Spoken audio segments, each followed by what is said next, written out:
So what I plan to do today is adjust my carburetors. Not being a boat mechanic, I can guarantee that's going to fix it. I just know it ran okay, fairly okay, before I messed with them. So I'm going to put them back the best I can in the same position where they were before I messed with them. Each carburetor has an idle screw down at the bottom, and I well know where that is because I've rebuilt all the carburetors on this boat, as you may know. Idle screw is right down in the bottom, right here. You got to get in that torque wrench and turn your screws so many turns. I've got them set at 6.5 turns. We're going to set them all at 5.5 turns. Then put the water to it. It should be running a little faster than it was running before.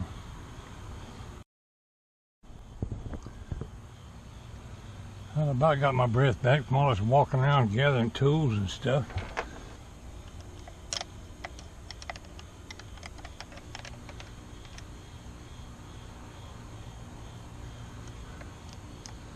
These idle screws are hard to get on. I should line up just perfect with that torque wrench.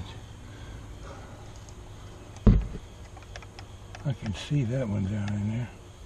Okay. Let's just close it all the way.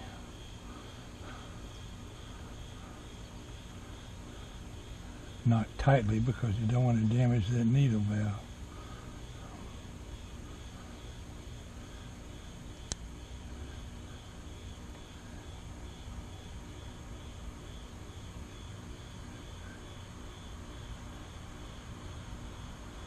Alright, that feels closed.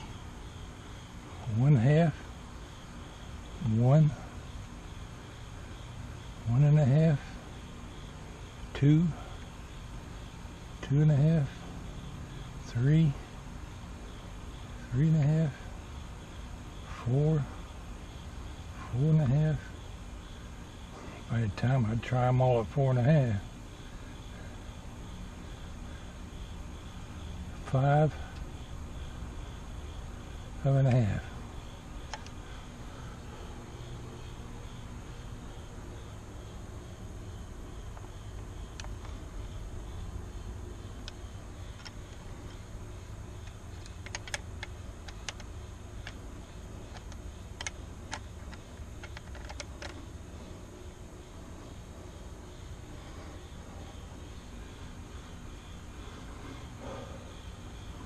Well, we got up there to that lake, to the marina. It's called Readjusting Marina. As you recall, the other day we went up there and made a short video of a duck walking around at the restaurant, walked down the driveway towards the boat ramp, and at that time we saw 8 or 9 boat cars with trailers hooked to them, or trucks with trailers hooked to them that obviously were out in the water somewhere. Well, yesterday being Saturday, was a horse of a different color. We got a late start getting up there. Darn, my wrench slipped off.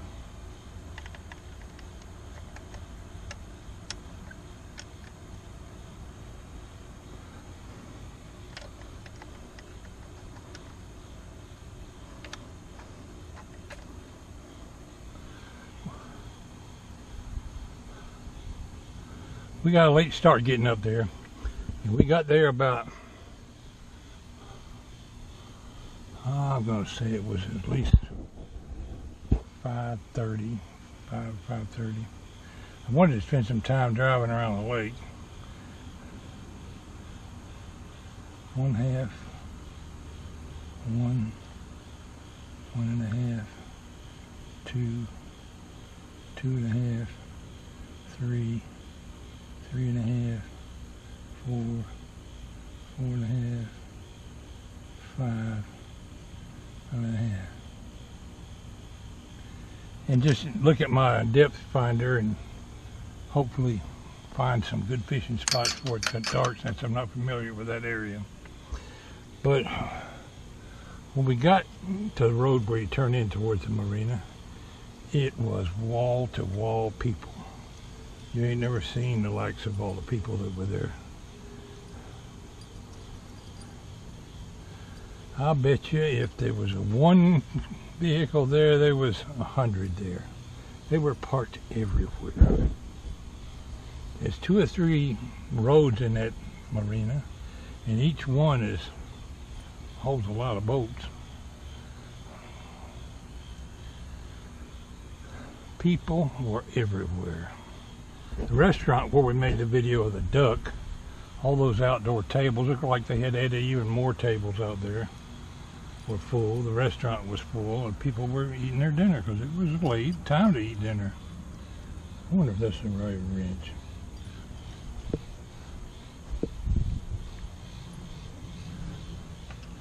Anyway, we waited our turn in line, which took over an hour, maybe longer, just to get down there to the ramp to unload the boat.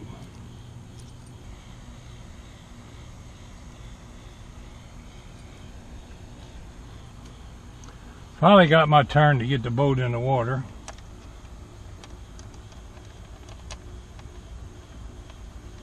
And we wrestled around and got it launched in the water. James pulled it on down the dock with a rope I had attached to it. I went and finally found a place to park the boat by the trailer.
I walked back down to the boat, and the most interesting thing about the whole failed trip was the people.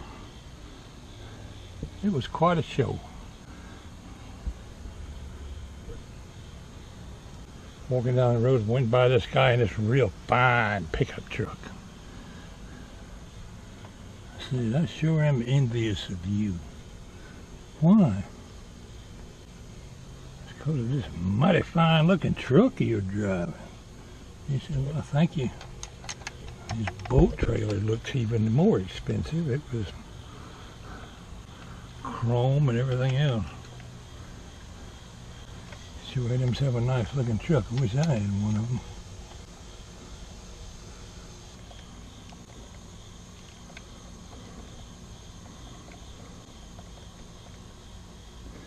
Get on down to the boat ramp. Walk out to the boat. We put the bimini top up. Well, we already had it up. Got in there and cranked up the boat. Sounded really bad.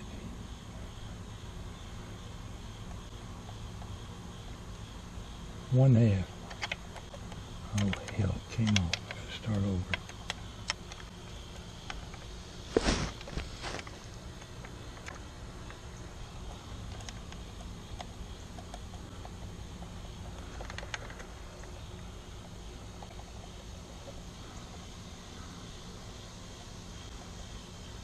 One half, one and a half, two and a half, three and a half, four and a half, five and a half.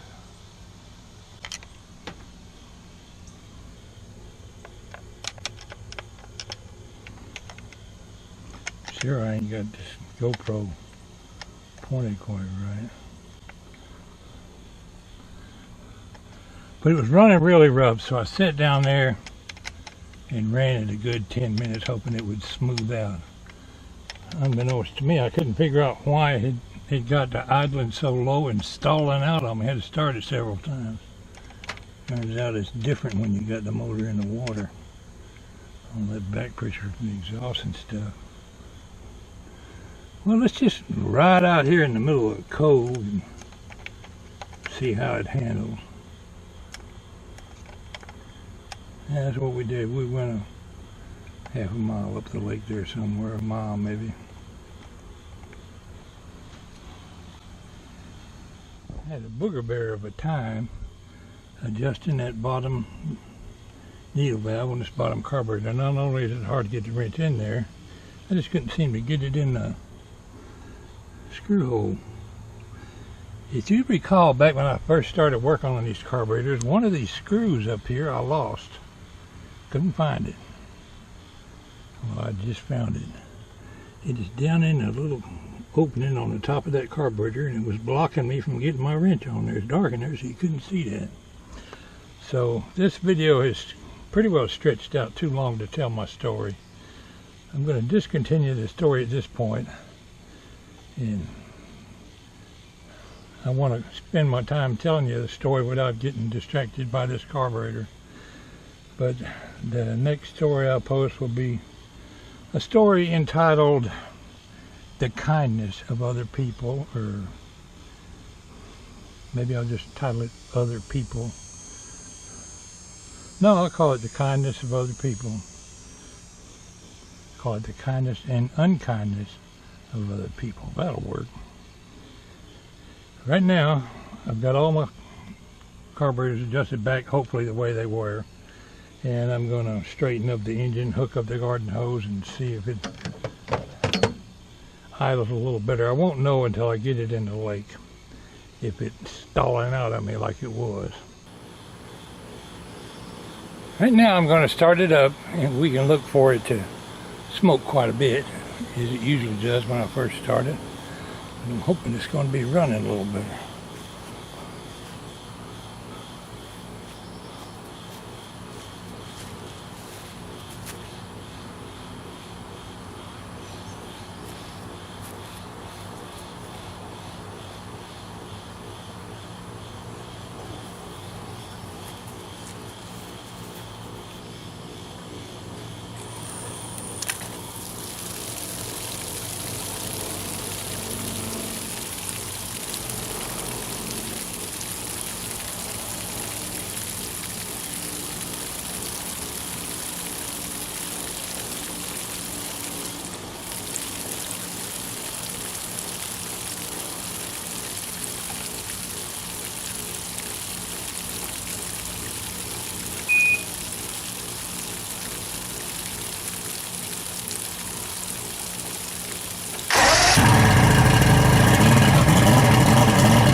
I got it back the way it was.